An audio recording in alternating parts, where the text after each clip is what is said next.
તો પહલગામ આતંકી હુમલાને પગલે શક્તિસિંહ કાશ્મીર પહોંચ્યા છે। પહલગામ હુમલાને લઈ અને શક્તિસિંહ કોંગ્રેસ નેતા શક્તિસિંહ કાશ્મીર પહોંચ્યા છે। ગુજરાત કોંગ્રેસના પ્રદેશ અધ્યક્ષ શક્તિસિંહ ગોહિલ કાશ્મીર પહોંચ્યા છે। શક્તિસિંહે ગુજરાતી પરિવારો સાથે મુલાકાત કરી।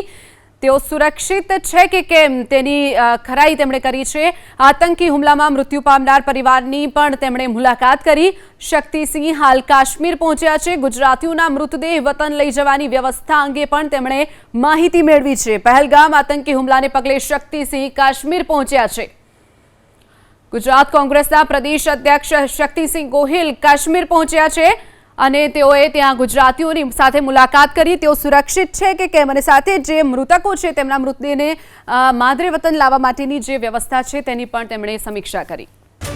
તો પહલગામ આતંકી હુમલાને પગલે શક્તિસિંહ કાશ્મીર પહોંચ્યા છે। પહલગામ હુમલાને લઈ અને શક્તિસિંહ કોંગ્રેસ નેતા શક્તિસિંહ કાશ્મીર પહોંચ્યા છે। ગુજરાત કોંગ્રેસના પ્રદેશ અધ્યક્ષ શક્તિસિંહ ગોહિલ કાશ્મીર પહોંચ્યા છે। શક્તિસિંહે ગુજરાતી પરિવારો સાથે મુલાકાત કરી।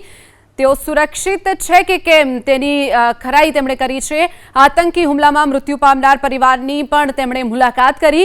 શક્તિસિંહ હાલ કાશ્મીર પહોંચ્યા છે। ગુજરાતીઓના મૃતદેહ વતન લઈ જવાની વ્યવસ્થા અંગે પણ તેમણે માહિતી મેળવી છે। પહલગામ આતંકી હુમલાને પગલે શક્તિસિંહ કાશ્મીર પહોંચ્યા છે। ગુજરાત કોંગ્રેસના પ્રદેશ અધ્યક્ષ શક્તિસિંહ ગોહિલ કાશ્મીર પહોંચ્યા છે અને તેઓએ ત્યાં ગુજરાતીઓની સાથે મુલાકાત કરી। તેઓ સુરક્ષિત છે કે કેમ અને સાથે જે મૃતકો છે તેમના મૃતદેહને માદરે વતન લાવવા માટેની જે વ્યવસ્થા છે તેની પણ તેમણે સમીક્ષા કરી।